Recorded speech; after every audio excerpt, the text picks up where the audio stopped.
vamos a meter de lleno con la información. Jorge Macri vende 8 hectáreas en el Parque de la Ciudad a un solo comprador. El traspaso de tierras de lo público a lo privado es una constante que ocurre aquí en la ciudad de Buenos Aires. Si bien el hecho sintetiza el avance del negocio y la entrega del patrimonio público porteño a empresas, esto va en sintonía con la cosmovisión de un espacio político tiene de la vida misma. En la ciudad, en apenas 5 años, habilitaron nuevas construcciones en más de 10 millones de metros cuadrados.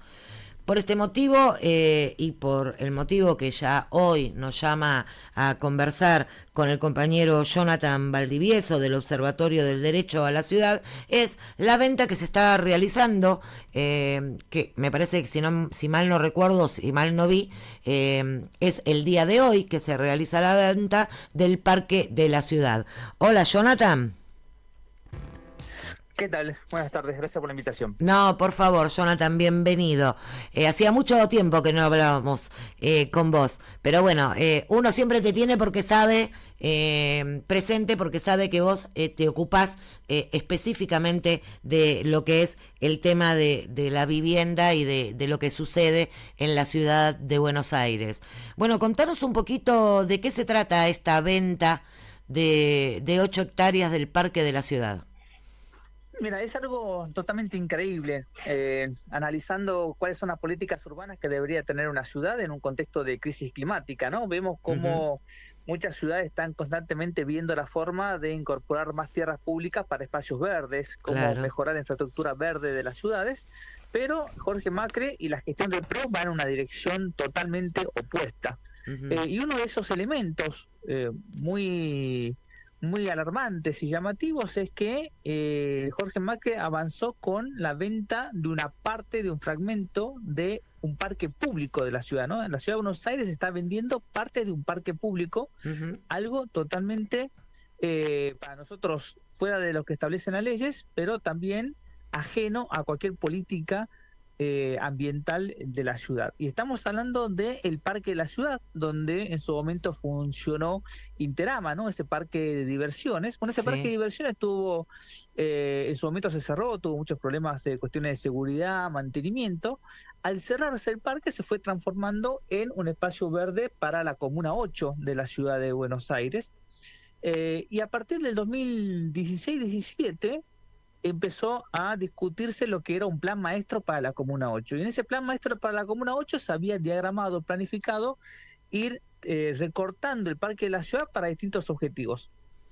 La primera parte que se sacó de ese parque público fue un par de hectáreas para construir el barrio olímpico, ¿no? La ciudad de Buenos Aires fue sede de los Juegos Olímpicos de la Juventud y se destinó algunas hectáreas de ese parque, se puede haber buscado otros terrenos, pero se eligió un parque, para construir el complejo de viviendas para los deportistas y que luego ese complejo de viviendas fue cedido a través de créditos a la clase media de la ciudad de Buenos Aires.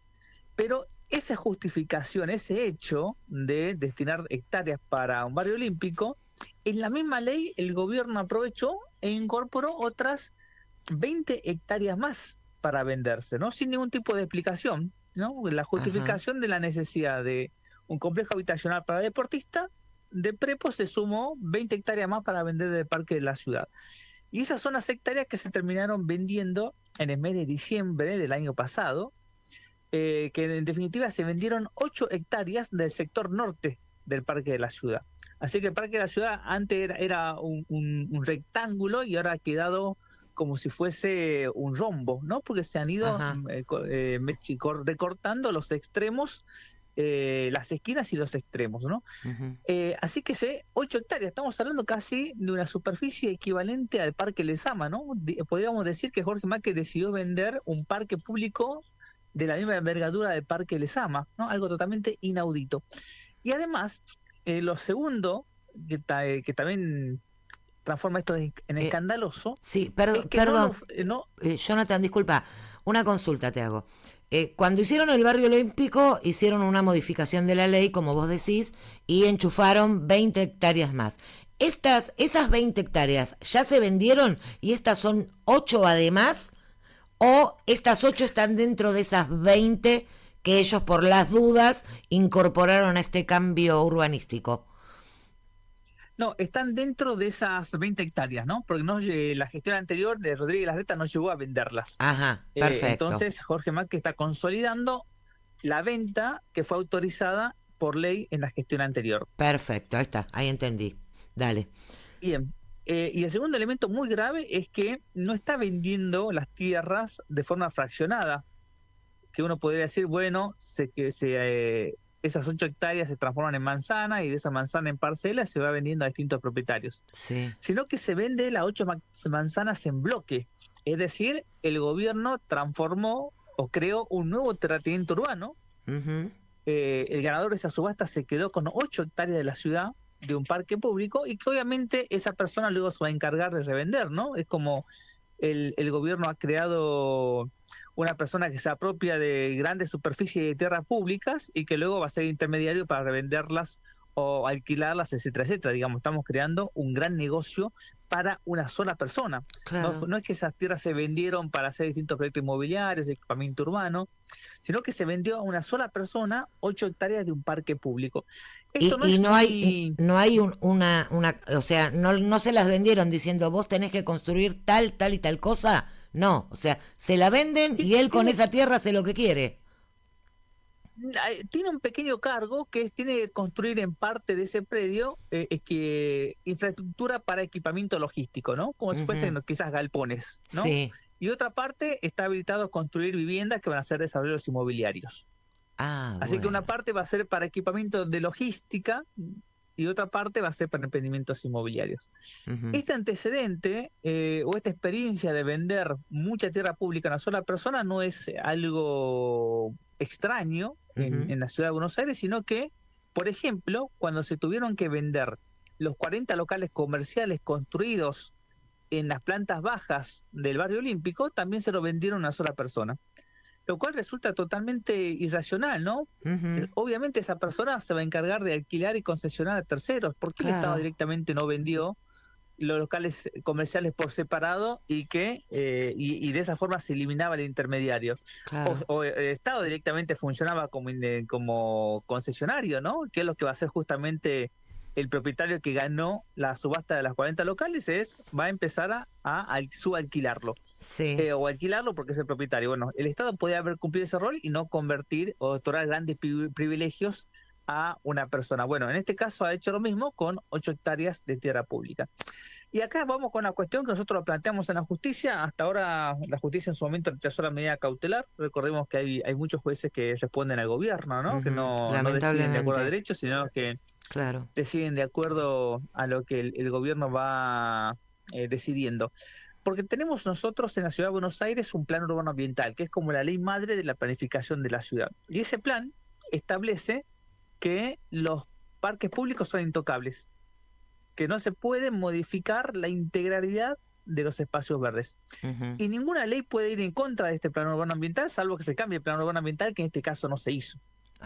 Y por otra parte, así que tenemos, ¿no? Los parques públicos de la Ciudad de Buenos Aires son intocables, aunque lamentablemente distintas gestiones los fueron tocando. Sí, de alguna u otra manera, ¿no? Sí, privatizándolos, como podemos ver el tema del Parque Sarmiento, que está privatizado por todas partes. Bueno, acá directamente son privatizaciones definitivas porque han vendido superficie. Y además tenemos una constitución que ya en los años 90 estaba muy preocupada por la cuestión de los espacios verdes en la ciudad. Y esa constitución estableció un mandato que se llama un principio de progresividad en cuestión de los espacios verdes. ¿Qué quiere decir esto? Que existe un mandato de que la ciudad tiene que adoptar políticas que vayan incrementando los espacios verdes, que no que disminuyan, ¿no? Claro. No se puede disminuir los espacios verdes, sino que es un principio que mira hacia adelante. Cualquier retroceso es inconstitucional. Bueno, acá estamos perdiendo 8 hectáreas de un parque público y al juez que tocó la causa no le importó frenar esta subasta. Nosotros, como se rechazó la medida cautelar, el proceso judicial continúa. Esperemos que por lo menos cambie de criterio a futuro y se puedan recuperar y salvar este parque que de a poco se fue reduciendo su superficie. Y recordemos que también no es una cuestión aislada, es lo que está ocurriendo hace muchos años en la Comuna 8. La Comuna 8 era la sede de un gran parque metropolitano que se llamaba el Parque Guillermo Brown. Sí. Ese parque luego se fragmentó en distintos parques, el Linoamericano, Parque de la Ciudad, Parque La Victoria, Parque Roca, no el Autódromo. Ujú. Y una vez que se fue fragmentando cada uno de esos parques se fueron también recortando partes. El Parque Roca se destinó casi un tercio, casi 40 hectáreas para un playón de cargas y descargas. Teníamos 40 hectáreas de espacio verde, se cementaron para hacer un playón de cargas y descargas. Sí. En el autódromo está siendo sujeto de un gran proceso de concesión, también para cuestiones deportivas y de emprendimientos inmobiliarios. Ujú. El Parque de la Victoria se concesionó su totalidad para hacer una cancha de golf. De golf. Así que de golf, ¿no? Está privatizado, concesionado como una cancha de golf. Ideal entero. para los vecinos de la Comuna 8, ¿no? Que Totalmente, una necesidad deportiva, ¿no? Que es tienen. impresionante, es impresionante. Ahora, Bueno, sí, disculpa, seguí, Jonathan. no, era justo, ¿no? Era como contextualizar que lamentablemente esto no es un hecho aislado, hay como una política progresiva de ir destruyendo los parques de la Comuna 8. Pensarán que esa comuna no está teniendo una organización vecinal que genere resistencia, ¿no? Como quizás otras comunas lo pudieran tener. Recordemos cuando, por ejemplo, quisieron poner rejas en el Parque Lezama, se realizó Sí. una gran movilización vecinal, abrazos al Exacto. parque, y se logró defender el Parque Lezama. Ujú. En la Comuna 8 esa resistencia ciudadana no tiene tanta intensidad y eso ha generado que el gobierno vaya privatizando, vendiendo los parques de la ciudad.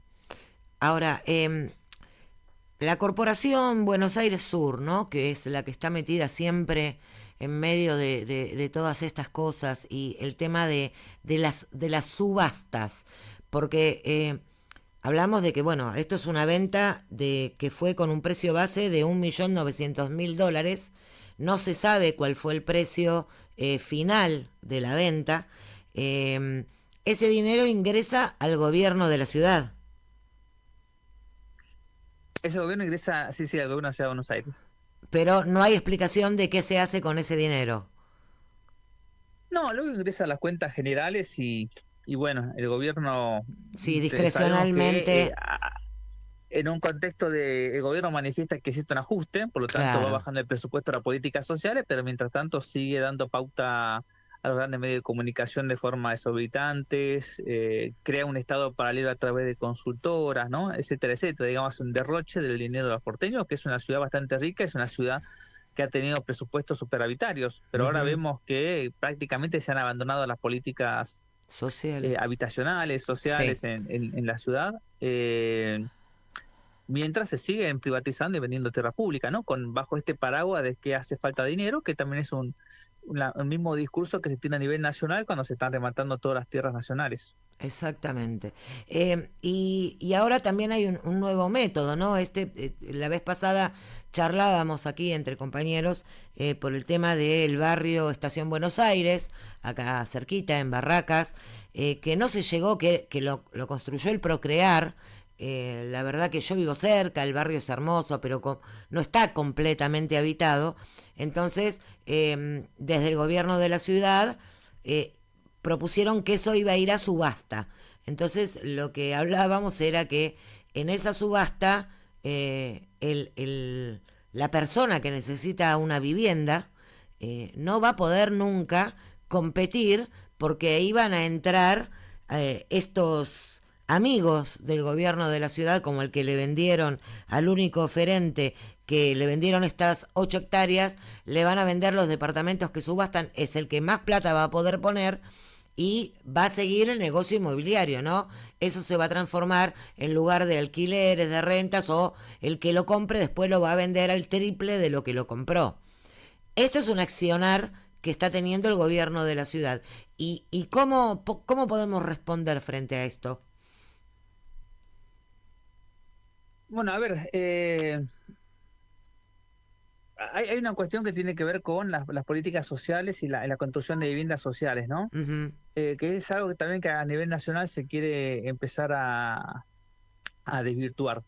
Cuando se venden viviendas sociales, se suele poner o se debe poner restricciones para que esas viviendas sociales luego continúen siendo viviendas sociales por más que los propietarios las vendan.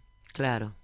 que es lo que la ley de barrios populares establece como una prohibición, ¿no? Ujú. Si se te otorgan título de propiedad en una villa, en un barrio, en un proceso de reurbanización, Sí, no podrías vender tu vivienda social al mercado u otras personas a empresas, digamos, ¿no? A desarrolladoras u otras personas que ya tienen vivienda. sí. Porque eso implicaría que el Estado hizo una inversión, te otorgó el acceso a la tierra con subsidios, no para que uno termine revendiendo y termine haciendo negocio con esa reventa y que esa propiedad termine en manos del mercado cuando el Estado hizo todo un esfuerzo y toda la población en ese esfuerzo para que sea una vivienda social. Exacto. Bueno, eso es lo que ahora se quiere romper, ¿no? Milei envió un proyecto de ley, que es el proyecto de inviolabilidad a la propiedad privada, Ujú. para eliminar esas prohibiciones, para que si uno recibió la propiedad de una vivienda social, pueda luego venderla a cualquiera y para cualquier uso. Ah, Eso genera realmente un fraude a las políticas porque ese mercado utilizando el dinero estatal para poner tierras en el mercado, claro. cuando el dinero estatal tendría que invertirse para sostener que esos territorios, esas viviendas sigan siendo viviendas sociales, Ujú. viviendas para la población que no puede acceder a la vivienda en el mercado. Claro. No que sea un paso más para que esas viviendas terminen siendo luego un objeto más dentro del mercado inmobiliario, con Ujú. esa lógica. Claro. Sí, bueno, justamente hoy estábamos viendo una reunión que tuvo en Boedo con vecinos del barrio que fue muy aplaudido realmente, lamentablemente, que él hablaba de que no iba a construir más viviendas en las villas, porque bueno, porque es gente que como que no invierte en la ciudad, que no paga lo que tiene que pagar, que son delincuentes y que se iba a dedicar a ayudar a la clase media. Es extraño, ¿no? O sea, estamos en un momento en el que la clase media prácticamente no podemos decir que no existe, y lo que se necesita justamente es vivienda para el laburante de a pie, no para una clase media que puede llegar a adquirir o a tener en un banco, puede llegar a concretar un crédito para comprar una vivienda.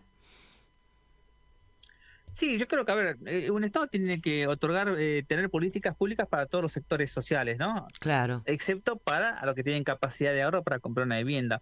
El problema es que actualmente los sectores que tienen capacidad de ahorro es el 3% de la población porteña. claro, No, exacto. no, no. Entonces, a ver, más allá de si clase media no, lo que fuera, es el 97% de la población no puede acceder a una vivienda en propiedad con los niveles de ingreso y de ahorro que tienen. Claro. Entonces, lo que hace el gobierno es eh, elimina las políticas sociales, que son las políticas pensadas para el 30-20% de esa Ujú. población, pero tampoco establece ningún tipo de política alternativa, por lo tanto, 97% de la población queda sin políticas de vivienda, sin posibilidades de acceso. Exacto. Nosotros creemos que el Estado tiene que abordar políticas para todos los sectores que necesiten vivienda, ¿no? Y Ujú. para cada sector las políticas deben ser distintas. Lo que no puede hacer el Estado es ser tan incoherente en el sentido de seguir promocionando la especulación inmobiliaria. La Ciudad de Buenos Aires sigue construyendo una gran cantidad de edificios. Uno se preguntará quiénes son los que pueden comprar, ¿no? Esos edificios, siendo que la población no tiene esa capacidad de ahorro, y ahí surge obviamente la pregunta, ¿no? Si hay mucho Claro. lavado de dinero, ¿no? En esas Exacto. inversiones, porque Sí. si no resulta un tanto inentendible cómo sigue el mercado inmobiliario presionando para modificar las normas que aumenten la capacidad constructiva y cómo siguen construyendo como si no estaríamos en crisis. Exacto. Entonces, cuando hay una población que no puede acceder. Entonces, lo que ha planteado Jorge Macri es una disfuncionalidad completa del gobierno, ¿no? Es un gobierno que sigue estimulando y alimentando la especulación inmobiliaria. Esta venta de tierras públicas es para especulación, no es para que accedan la población y las clases medias. Ujú. Por otra parte, no establece políticas para las clases medias. Y en tercer lugar, un Estado tiene que establecer políticas para los sectores que peor la están pasando, que son justamente los sectores de muy bajo recursos, los sectores que viven en las villas. Bueno, vivir en las villas significa vivir sin los servicios públicos básicos. Exacto. Significa vivir hacinados, significa pagar cualquier cantidad de dinero por habitaciones de 3x4 que no tienen baño, que tienen cocina compartida, etcétera, etcétera. Ujú. Digamos, no es un desconocimiento total, ¿no? Cuando Exacto. uno analiza la población que debería el Estado fortalecer o ayudar, es justamente la población que la está pasando peor, lo cual no invalida que tenga que haber políticas también para los sectores que no la están pasando tan mal como la clase media, ¿no? Que deben tener también su posibilidad de acceder a la vivienda en propiedad. Nosotros creemos que la sociedad se tiene que organizar como una sociedad de propietarios. Tampoco estamos convencidos que tiene que consolidarse estas dos clases, ¿no? Que haya un sector de propietarios y un sector de inquilinos, donde con todos los meses el sector de inquilinos transfiere recursos a sectores de propietarios y que nunca van a poder ser capaces de comprar su vivienda, ¿no? Como si fuesen deudores eternos, ¿no? Van a ser inquilinos eternos. Bueno, eso también es una ciudad desigual. Nosotros creemos que tiene que haber una sociedad de propietarios y para eso tenemos que buscar vías, regulación del mercado, planificación, inversión y créditos para que todas las clases puedan acceder a la vivienda en propiedad. Totalmente, totalmente, Jonathan. Bueno, entonces hay una presentación judicial y hay que esperar a que responda la justicia con respecto a esto. La justicia por ahora rechazó la medida cautelar, no rechazó la demanda en su integralidad, dijo que no había urgencia, ¿no? No había urgencia para que perdamos un parque. Claro. Pero bueno, veremos qué termina resolviendo la justicia al momento que tenga sentencia de fondo. Perfecto. Bueno, Jonathan, te agradecemos muchísimo esta comunicación. La verdad que realmente abrió bastante el panorama de lo que está pasando en la ciudad y bueno, lo que decimos siempre, hay que empezar a organizarse en los barrios porque están viniendo, bueno, nosotros aquí en el barrio de La Boca lo tenemos harto sabido el tema de que vienen por toda esta zona, pero no para arreglarla para beneficio de los vecinos, sino por la gentrificación que quieren lograr, ¿no? Y esto se está dando en toda capital. Quieren una ciudad para muy pocos y el resto que venga, trabaje y se vaya, ¿no? Así sería la idea que tienen estos señores que nos gobiernan hoy. Bueno, lo que te pedimos es que nos sigas manteniendo al tanto y en el caso de que haya alguna respuesta o algo nos avises y te volvemos a llamar para que puedas salir al aire y contar lo que está pasando. ¿Te parece? Perfecto, muchas gracias por el espacio y por difundir estas cuestiones que suceden en la ciudad de Buenos Aires. No, por Tengan muy buena favor, semana. Jonathan, muchas gracias a vos. Un abrazo. Bueno, ahí conversamos con el compañero Jonathan Valdivieso del Observatorio del Derecho a la Ciudad. Gente, dentro de poco, imagínate si un día te levantás porque a este se le chifló el moño y te encontrás con un cartel de venta en el Parque Lezama. ¿Qué onda? ¿Qué está pasando? Nos están vendiendo los espacios públicos, nos están vendiendo lo que genera oxígeno, nos están vendiendo todos los lugares que cuando hay lluvias son los que absorben esa lluvia para que no se inunden los barrios. Están vendiendo todo. La guita es lo primero. No les importa el ciudadano de a pie, la clase baja, la clase media. Como decía Jonathan recién, la clase media es actual. En la ciudad de Buenos Aires es un 3% del 100%. O sea que hay un 97% de la ciudad de Buenos Aires que tenemos que vivir como podemos. Así que hay que organizarse, pueblo, porque si no, a nosotros no nos va a salvar nadie.